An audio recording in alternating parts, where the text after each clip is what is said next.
Barrister साहब, एक ही दिन इलेक्शन होने का मुतालिबा जोर तो पकड़ चुका है, पर इत्तेफाक आपको लगता है कि हो पाएगा? और सिराजुल हक साहब जो उन्होंने बड़ी काविश की है, वो काविश कर रहे हैं, आपको लगता है कि कामयाब हो जाएंगे? दो दिन पहले मेरे प्रोग्राम में थे वो, और वो बड़े कॉन्फिडेंट थे, बड़े पूरे एतमाद थे कि हाँ हो जाएगा कामयाब। अगर नहीं होगा तो उन्होंने कहा कि फिर हालात बहुत ख़राब हो सकते हैं।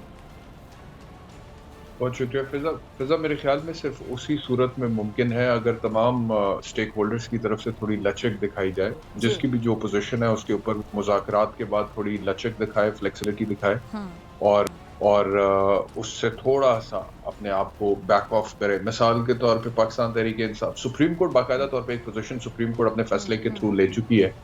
पहले ये था कि जी 30 अप्रैल को इलेक्शंस होंगे पंजाब में, अब ये है कि 14 मई को होंगे। लेकिन एक तरह से अगर सुप्रीम कोर्ट के जज साहिबान के आप रिमार्क्स देखें तो उन्होंने सियासतदानों को कहा है कि the ball is in your court और आप खुद से कोई फैसला करें, और अगर आप एक पॉइंट पर इकट्ठे हो जाते हैं तो अदालत के लिए भी काम आसान हो जाएगा। यानी कि उनका जो 14 मई का एक फैसला इन फील्ड है वो उसके जी। ऊपर भी नजरसानी करने के लिए तैयार है। इन केस के पॉलिटिशियंस के माबैन अगर किसी किस्म की कोई सेटलमेंट होती है, तो अगर इनके दरमियान कोई सेटलमेंट हो जाती है, जिसके इम्कानात मुझे फिलहाल बहुत कम नजर आ रहे हैं, फिर तो ये हो जाएगा जो आप कह रही हैं। ठीक है। लेकिन अपेरेंटली मामला जो है वो थोड़े कशीदा है, इख्तलाफ की सूरत हाल है, तसादुम की सूरत हाल है, केओस है, कुछ बदले की आग है, कुछ ख्वाहिशात का समंदर है जो थमने में नहीं आ रहा।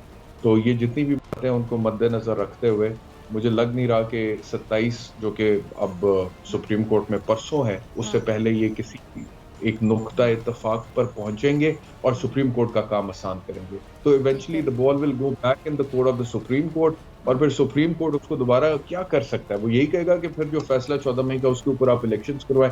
फिर हुकूमत अगर उसको नहीं मानती है तो उसका नेक्स्ट स्टेप जाहिर बात है वही है कि सुप्रीम कोर्ट के फैसले की हुक्म अदूली होती है, तो उसका मंतकी नतीजा कोई कंटेम्प्ट प्रोसीडिंग्स हो सकती है। लेकिन जो गुफ्तगू हो रही है वो तो ये है कि हर तरह की कीमत चुकाने के लिए ये हुकूमत तैयार है, चाहे वो शहबाज साहब वज़ारत उज़्मा की कुर्बानी क्यों ना हो, उनकी नाअहली क्यों। राना सनाउल्लाह साहब ने एक बयान इस तरह का दिया कि चाहें तो इमरान खान के खिलाफ सजाए मौत वाले केसेस बना सकते हैं। ये इंतहाई खतरनाक किस्म के बयान आते हैं, कैसे देख रहे हैं? ऑलरेडी बनाए फिजा उन्होंने। दहशतगर्दी के जो मुकदमात बने इमरान खान के खिलाफ, कत्ल का मुकदमा जो ज़िले शाह का इमरान खान के ऊपर डाला है, उसकी मैक्सिमम पनिशमेंट डेथ सेंटेंस है, सजाए मौत हो सकती है। राना साहब शायद, हालांकि वो खुद वजीर कानून रहे पंजाब के इतने साल, अभी वफाकी वजीर दाखिला है, तो ताज़ीरात पाकिस्तान के मुताबिक ये जो पर्चे 140 के करीब इमरान खान साहब कहते हैं कि उन पर हुए, उनमें बहुत सारे पर्चे ऐसे हैं जिसमें सजाए मौत तक सजा हो सकती है, बना चुके हैं ये तो वो कर। और ऐसा बयान देना, इसकी आपको क्या वजह समझ आती है?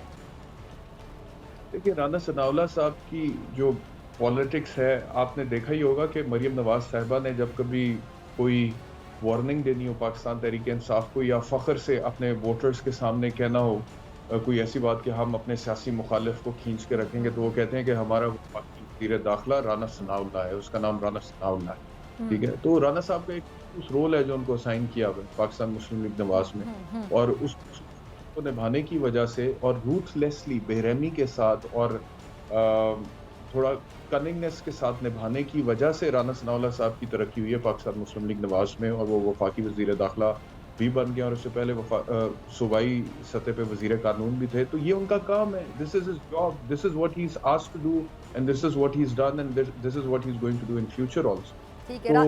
जी जी जी जी बैरिस्टर साहब। उनकी सियासत, वो मेरे आप कर रहे, वो इसी के चंद उनके जो लीडर्स हैं उनको उन्होंने प्लीज करना है, तो वो ऐसे ही प्लीज होते हैं। बहुत से लोग खान साहब की जो पार्टी के हैं, सीनियर लीडरशिप बड़ी नाराज़ है, इसलिए क्योंकि वो जो कहते हैं कि जी पंजाब असम्बली के जो इंतखाबात हैं उसके लिए जो टिकट है उसके लिए बहुत से लोगों को नज़रअंदाज किया गया है। इसको आप कैसे देखते हैं? मतलब जब टिकट दिया जाता है, सारी बात है जो लीडर है उसने भी कुछ सोच समझ के टिकट दिए, जिनको दिए हैं, लेकिन जिनको नहीं मिले, एक जो तनकीद की जा रही है सोशल मीडिया पर, हम देख रहे हैं कि बहुत से लोग जो सीनियर लीडरशिप है वो भी काफ़ी नाराज़ दिखाई दे रही है।